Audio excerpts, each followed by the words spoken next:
Hey everyone, Jim Coventry from RotoWire here, going over the big 5 takeaways from week 2, Sunday week 2 of the NFL season. All right, let's jump right into this here. So, Thursday night, the Chiefs win with the help of a pick six. Great win. They're at home, big divisional game. Patrick Mahomes in the season opener.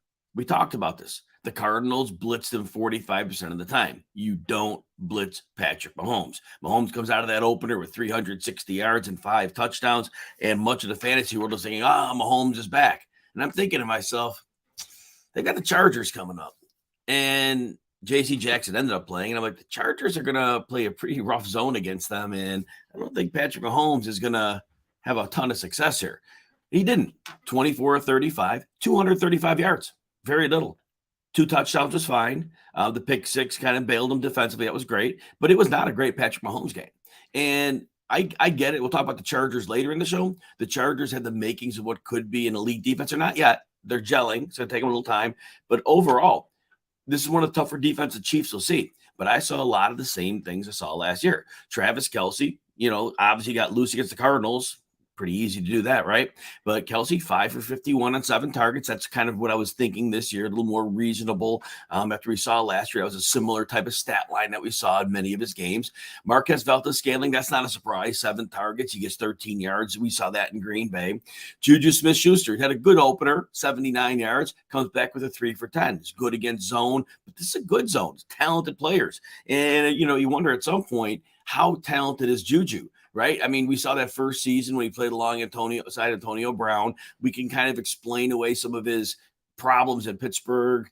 Ben was getting old. There were issues. They were getting the ball out quick. There was a lot of issues there. We excused Juju, and maybe it was true. But I did wonder to myself, I know he can get open against zone, but is he a great player? I don't think he's a great player. I think he's a good player. And we're still dealing with the loss of Tyreek Hill, another year older on Kelce.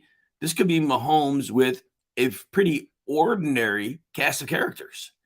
And you've got to have some high-level receiving weapons, I think, in this day and age to make your offense cook. It cooked in week 1, but we're going to have to see what's going on with Patrick Mahomes here. I had him going into the season by QB6, not changing that ranking. No, the opener was great, but what I saw Thursday, I think is going to be pretty similar to what we'll see. And it was much of last year. Much of last year, he was less than 280 yards in almost every game. He was 2 touchdowns or fewer in the second half of the season, almost every game. And I don't think that's changing. So let's see what happens here. I love the Chiefs. Love them. And I'm glad they're using their running backs a little bit more. I think it's going to help them. They may become a better football team. I just don't think there's a chance of being a passing juggernaut this year. The Bengals, 0-2. Is it time to panic? They revamped their offensive line. And get this, too. It does take time for offensive lines to gel, if they're going to gel. Lyle Collins, right tackle. We thought that their left tackle, Jonah Williams, was a strong suit from last year's line. Struggled a little bit so far.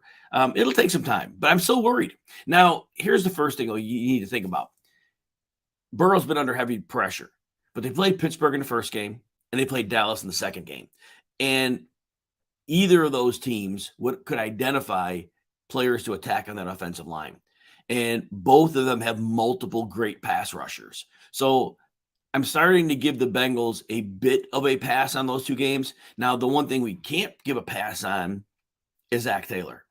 Most of the time when they're under center, they run. Most of the time when they're a shotgun, they pass. And it was when you watch the Pittsburgh game, it was insane. TJ Watt knew exactly what they were doing. That was why now TJ Watt's going to be in anybody's backfield when he wants, but he was like ahead of the offense because he knew what they were going to do. Zach Taylor has painted this picture before, and you can't give the defense freebies, and Zach Taylor did. Now, Dallas's defensive staff, yeah, I think they may have picked up on this. I mean, they may have seen that and taken advantage of that. Now, Pro Football Focus rates the pass blocking for the Bengals as number 28. Now, that's supposed to be agnostic to the pass rush they're facing. So that is interesting as well. We thought they'd be better. We'll see. It might take time. Now, Joe Mixon's the other thing. Now, Mixon had a great fantasy performance in week 1. But do you realize that since week 13 of last season, when the Bengals went to a pass-heavy approach and they stopped leaning on the run first. It was when they got past, they felt Burrow's ACL, they felt he was good to go. Mixon hasn't hit 3.5 yards per carry, I think, in any game since then. And certainly his cumulative numbers aren't there. He had the big week one fantasy-wise because of like 7 targets or 7 catches, but he has not been a good runner since they went pass-heavy. And that's concerning as well. I think the fantasy production will still be there, but I think that hurts their offense when they can't get a running game going with those pass weapons. Defenses aren't going to respect it as much, and they kind of need to. Now, offensively, so they put up 20 points against Dallas, and that was with them trailing in the second half and having to score.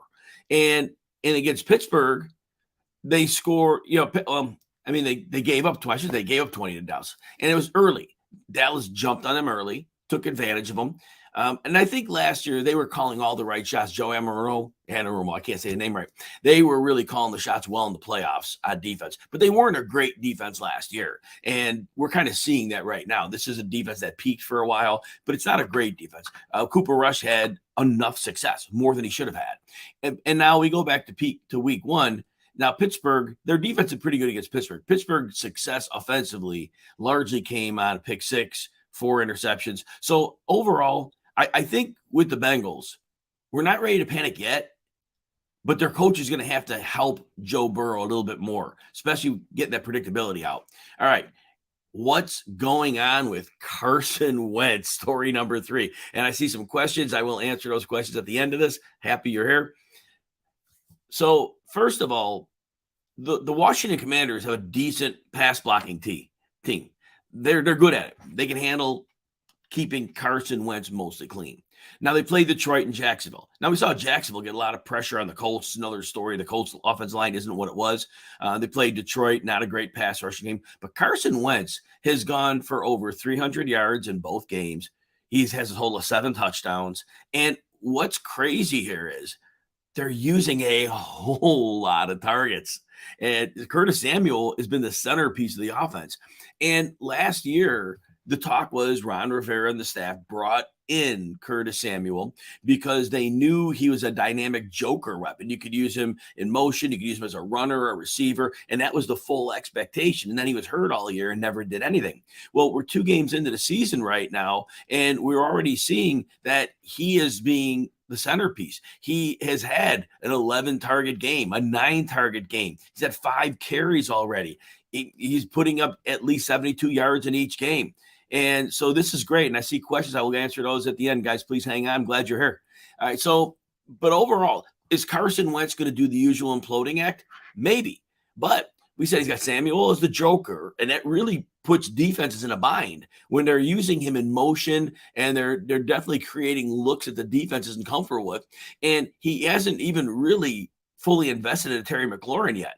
McLaurin had a 4-catch game and a 2-catch game. Jahan Dotson's getting 5 targets a game, but he's productive. And Logan Thomas, again, he's not getting the ball a lot, 5 and 6 targets, but he's putting up about 40 yards a game. So they have like 4 good weapons in the offense, and this could work. So again, Wentz is going to have those games. We know that's going to happen at some point, right? But for right now, I think we ride it and we see what happens. But we've seen Wentz have a long time ago have sustained success. And Scott Turner, remember this, Scott Turner had a season with Cam Newton where Cam Newton completed 67% of his passes. It was by far the best season of his career. And Curtis Samuel was in that offense. And they were running a lot of this motion and window dressing. And it was a shorter passing attack. And then you occasionally mix in the longer pass. And it worked. And it worked really well for Cam Newton. Might work for Carson Wentz. I'd like to see it. I'm not committing to it yet, but I think definitely if Wentz is on a waiver wire in fantasy, he shouldn't be. He should be picked up. All right, 2 stories left. So back to the Chargers, Kansas City. I'm going to go to the Chargers side now. They lost, but they're legit. Now, the one thing they have to overcome is their offensive play calling.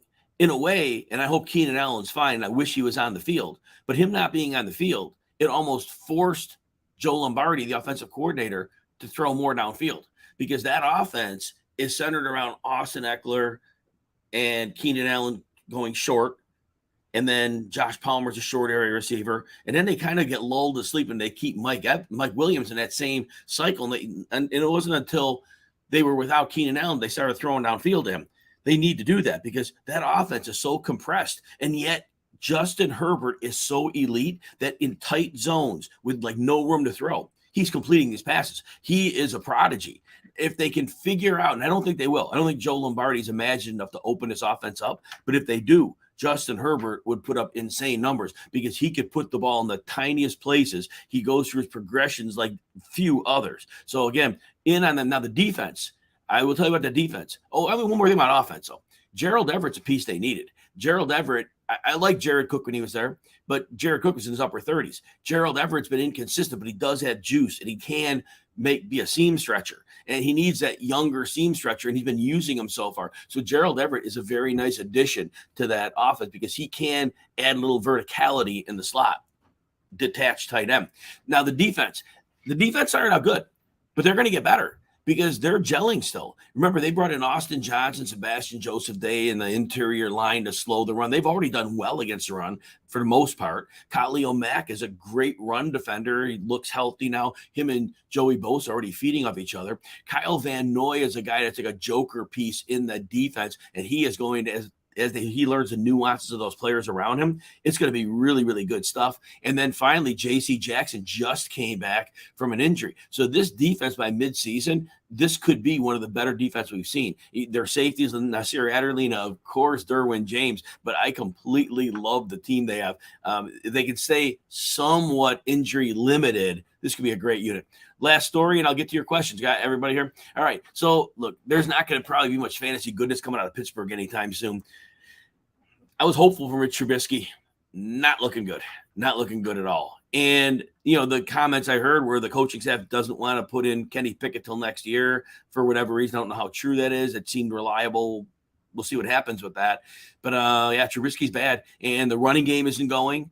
Najee Harris, whether it's the foot or the blocking, he was better last year, I thought. And it's not looking good to start. And, Chase Claypool, I do love him in the slot. They could weaponize him there, but ultimately he's better as a downfield receiver. But they need him underneath, and they're not going to get enough out of him there. Deontay Johnson is just a bunch of quick, short passes, and Mitch isn't really the guy to lead you into space for extra yardage after the catch. And then they're really wasting George Pickens because I don't think Trubisky's going to be able to unlock him. And then, Pat Freiermuth, he fortunately got his touchdown, but, over the middle, he'll be dink and dunk there with no yardage after the catch. So this Pittsburgh team, they only scored 6 points through 3 quarters at home against New England. Again, back in that Cincinnati game, they had that pick 6 and 4 interceptions. So they did put 23 on the board. But I tell you what, if J.J. Watt's out as expected for an extended period of time, that defense could unravel in a hurry because he is a linchpin. Before I get to questions here, if you're watching on YouTube, please smash the like and subscribe buttons. And if you like our content, we'll get you 2 days free behind the RotoWire paywall. No credit card needed, just an email address. Go to rotowire.com/try. We'd love to have you on the team. Couple days free. See all we have to offer. All right, let's get some questions here. All right, let me change my screen up here a little bit. I got the first question here. Johnny, not Bravo. Do I drop Melvin Gordon or Jeff Wilson to pick up Garrett Wilson? Okay, so here's the deal with this one. So Melvin Gordon will have a role all year long. Last week, Jeff Wilson had 18 carries. Tyrion Davis-Price had 14. Wilson looked better. But Deebo Samuel wasn't used as much as he had been in the running game. So I think ultimately we're going to get Eli Mitchell back. And the fact that he'll only play a half a season is a higher probability he stays healthy going on, right? So I think if you're talking for a full season, you want to keep Melvin Gordon because he is going to be a factor all year, whereas Jeff Wilson is going to have a real minor role once Mitchell comes back. And that's if Davis-Price doesn't break out in some way. I don't think he will. A lot of people love him. I wasn't so high on him, but nonetheless, he could. And Jordan Mason could become a thing at some point. And Wilson tends to get nicked up a lot. So I think there's a lot of variables. And I don't know how much upside Wilson has because when they're in the red zone, it's like they're not looking at him. Like they're looking at everybody else. And George Kittle will be back soon. And he, not that he catches a lot of touchdowns, he usually doesn't, but it'll be effective. So I would probably let Wilson go because Gordon will be there all season for you. And Wilson probably won't. Wilson's a great short-term fix. And if you just need somebody to the bye weeks, then you keep Wilson. But if you think you need somebody through week 12, 13, 14, then it's got to be Gordon. All right. Oh, man, thanks, Johnny. I hope your day's well as well. Appreciate that. Drew. All right. Would you trade away Swift and Evans for Mixon, Kirk, and Kittle? So DeAndre Swift is a game breaker. And he played on a sprained ankle. He still did well with like 10 touches. He played great. Mike Evans, he's going to be suspended one game. They should throw that out. That's not important to worry about. I do think that the injuries on the offensive line, especially the interior ones that aren't coming back for Tampa Bay, I think that's going to really limit their ability to throw downfield. There's not going to be a lot of time for downfield throwing. And I think Julio Jones will be part of that downfield passing game. So, I really don't know that Mike Evans had the ceiling he had, but he has a good floor. And, most weeks he'll have strong games. Mixon, I was mentioning earlier, he's going to catch passes. That's going to help. He's like 3.5 yards a carry since they went pass heavy in week 13 last year. But Christian Kirk should be involved every week. Kittle is really hit or miss. He's such a great blocker. They often just forget about him. They let him block. Ultimately, you're getting three players. I don't know that Evans is going to super outproduce Kirk. He'll outproduce him, but I don't know if Kirk might have a higher weekly floor. Evans has bigger ceiling games. Evans will get you a 30-point game. Kirk's probably not getting many of those. But ultimately, it's if you're comfortable swapping out Swift for Mixon. Mixon tends to stay healthy. He had the 1 year hit the foot and missed time. So if you're worried about Swift's injury, then I think you make this. But if you think Swift's going to stay healthy, if you drafted him and you drafted him under the premise you thought he'd stay healthy, Swift could be a top 3 running back, top 4. He could be. I don't think Joe Mixon could be that this year. Last year, because when Mixon went off, all those career numbers, that happened before they were a pass-heavy team. That was all in the first 12 games. And then after they flipped the script, it changed. So I would say it all depends on your belief in Swift. That would be the linchpin for your trade. All right, and then we got Cameron. All right, you're in a 16 full PPR league. Can you tell me if I should be looking into it? Well, yes, you always comb the waiver wire. You need to do that. And you need to look for players that may not have had the breakout game. Because in a 16-team league, there's probably not a lot out there. But I'm even looking at a player like Richie James. I didn't like his snap share last week, but I like his targets 2 weeks in a row. And it looks like Brian Dable just wants to put guys out there who can win. He benched Kenny Galladay. Richie James, when he played in San Francisco and he had opportunity, he was productive. Am I saying he's Superman? No. But in a 16-team league, you might need a 5th wide receiver. And there's a world where Richie James is like, is that for you? Nobody's going to pick him up yet. He hasn't really done enough, but he's been involved each week. So I think you're doing that. And, you're always looking for the running back. Depending on your bench spots, you're always looking to see what running back is out there that might be on next week's hot list instead of waiting and it's too late to get them. Let's see, you're in your roster as you have Burrow, McCaffrey, Saquon, A.J. Brown, Amari Cooper, Dawson Knox. So, one thing I would do though, if there aren't running backs in your waiver wire and you have a roster spot and you have a bench spot that you don't really need, I think Deontay Foreman is the guy to snatch. He's already outsnapped Chuba Hubbard the first 2 weeks, and not that he had much work. It's been bit work, but it's clear that Foreman's the second guy. Foreman looked good last year. So I think that's a hedge there. And then if you lose McCaffrey for any period of time, at least you have somebody to plug in instead of having a 16-team league worrying about the good old waiver wire. And let's see what else you got here.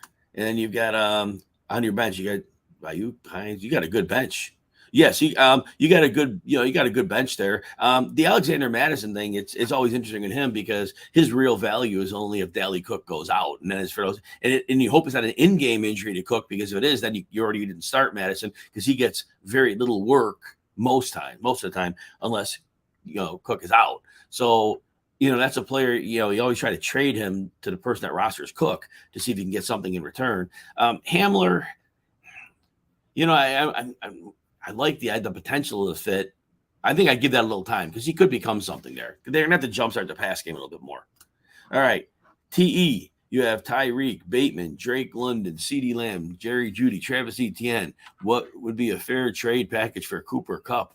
The Cooper Kupp manager is very unlikely to trade unless they get a package that knocks them off their feet. Usually that would include Tyreek would have to be a starter. I was thinking that he'd probably ask for a running back, but I don't know if Travis Etienne would do it based on the first 2 weeks. This is like a buy low time on Etienne if those believe in him, but the Kupp owner isn't probably in that position. So honestly, it depends what his rosters, what his needs are. But right now, Cooper Kupp is a sell high because he's really picking up where he left off last year, and I don't think too many people are selling that, All right, Kevin, good to see you.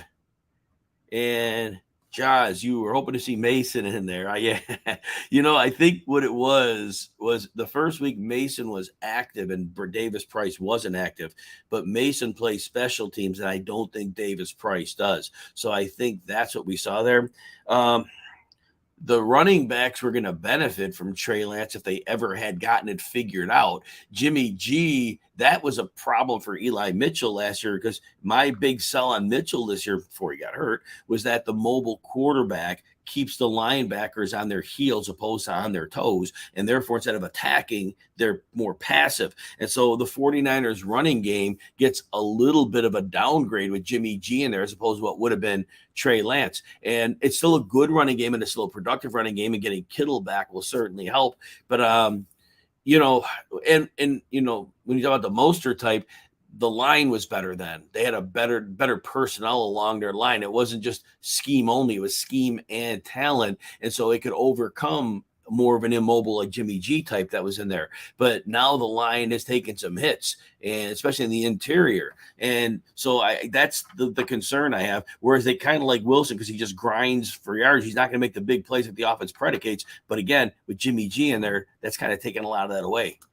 All right. Leonardo, is Kittle a sufficient upgrade over Ertz? The thing is, Kittle's obviously a better player. You know that. But there's games he just blocks. There's a lot of games they just use him to like beat up the defense, right? And so when he blocks, he doesn't get any catches in those games.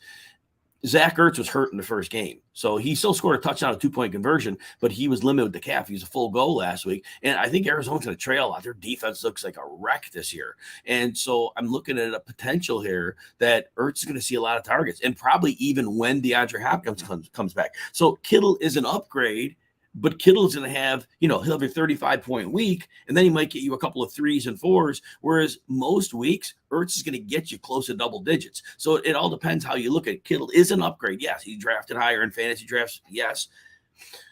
But it's a splash plays, the splash weeks, and we don't get a lot. And Jimmy G now, that even gets me worried, because Jimmy G, man, he got Kittle hurt the one year by throwing him a medicine ball. Anyway, but that said, yes, you know what you're getting into, so it is an upgrade. You're making Evans, Ertz, Samuel for Debo and Kittle, A.J. Dillon. So, with Jimmy G in there, I don't know if I want to – I don't know how much I want two 49ers in the same lineup, because it seems like if one goes off, the other doesn't. There aren't too many times when they both go off.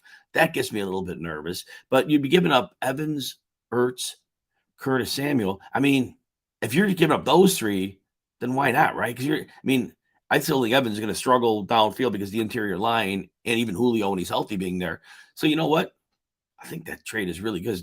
A.J. Dillon's an RB2. Yeah, I'd make that trade. It's a good trade. Mike, should you trade ETN for Ramondre Stevenson? They've both been disappointing to start the season, right? And with Bill Belichick, I'm not confident in much of anything working out there. ETN was explosive in week 1. It wasn't great yesterday for sure. But I think ultimately ETN will have more opportunities to get involved. James Robinson looks good for sure, but so does Damian Harris. So I really think it's 6 of one, half a dozen of the other. It's an equal thing. I think ETN, and I love Stevenson. I was in on Stevenson to a degree, and it's already kind of backfired at this point. I think it's a gut feel on that one. If you have a gut feel on one, go with it. But I think it's really whichever one you prefer, because they both have similar paths to upside and similar paths to downside. Emmanuel, encouraged or discouraged by Justin Fields last night? So here's what we got to say. We go back to the end of last season, and Justin Fields had like 285 more yards in 2 of his last 3 full starts. He got injured in 1. He was running well. The Packers right now are healthy on defense. It's a championship level defense. The Bears have 4 new offensive linemen. I can count Tevin Jenkins as one because he moved to guard. So it's a bad line. They're playing a championship level defense with a very good secondary. And now they bring a Quay Walker, a very fast linebacker. And the Bears played an excellent front 7 in the 49ers. 49ers may have the front best 7 in the NFC. And then it was in a monsoon. So I think right now I'm not worried about Fields. I think the Bears schedule will lighten up considerably after this. And Justin Fields, I think, will be just fine. They were rolling him out in preseason, helping to find reads, but you can't get away with that against elite defenses. You can get away with that against, 75% of defenses. So I think Fields is going to be fine. I think he's borderline in the top 12 as a top 12 borderline. I think he's your streaming option, right? You stream it with somebody else and you kind of work that out. But I do think Fields is going to pick it up. But if he ever has a really, really bad matchup, a team with a really good pass rush, or a team that can trick through a pass rush, kind of scheme it up, I think you try to avoid him in those games. All right, TE, who's your guys going to surprise some people in the year and we should buy low on right now? I got to think about that. It's always a question like that. It's a great philosophical question, but as I'm not looking at like the board and I'm not really thinking that through, that's a great question. I got to think about that. I'll see if I can come back to it. You're welcome, Cameron. Would trading away Amari Cooper and Nyheim Hines for, you know what? Man, Amon-Ra might be Superman, right? He might be Superman. I thought last year was all target dependent, but he's still there. Hawkins is still there. Swift is there. Amon-Ra is going to be fine. I mean, I think he could be a top 12, top 15 receiver. I mean, it's maybe not going to change. And Jared Goff loves the middle of the field. So you know what? Yeah, and selling Cooper high, I think that works coming off bad week one. Yeah. And Nyheim Hines can be very, very up and down. Yeah, I would if you get an Amon-Ra, I would take Amon-Ra in a second. I think totally on that. Leonardo, let's see, Murray, Mixon, Jones, Evans, Higgins, the Ertz, Priest, Evans. And you'd like Dylan. Yeah. And honestly, there's a lot of worlds you could play Dylan and Jones. There's gonna be a lot of games. They're starting to figure out already. They got to get them both in the field, and so that could work for both of them. And Mike, you're welcome. Henry, no, and you know what? Back to the question for TE, the player right now. People are going to be out on Mooney. You could get Mooney for a song, and you can get Kmet for a song. The Bears had two brutal matchups. In week one, Cole Kmet had Fred Warner on him and a monsoon. This week, the Packers have outstanding safety play, and Kmet, and they only threw 11 passes, right? Everything's going to change. I looked at the Bears schedule. The schedule completely lightens up. It's a massive buy time on Kmet and Mooney. Mooney is still going to see in most games. He's going to see 10 targets. He hasn't seen it yet, but everything is going to change very, very quickly. Those are players to attack right now because very small target tree in Chicago, and those two are going to be involved. It's a great question. But no, I do not drop Cole Kmet right now. I didn't start him. Like in the other leagues, I drafted two tight ends, and I did not start Kmet in either of the first 2 weeks because I looked at those matchups like, well, he ain't getting nothing against Warner. And then Packers like, nah, probably ain't getting much here. But now I go forward. I really, really like him. So, Henry, that's a really good question. All right. Thanks, everyone, for your time. Appreciate you. Everybody have a wonderful rest of your day, and we will talk soon. Remember, follow me at Jim Coventry NFL. You want a couple free days at RotoWire behind the paywall? Go to rotowire.com/try. We'd love to have you check us out.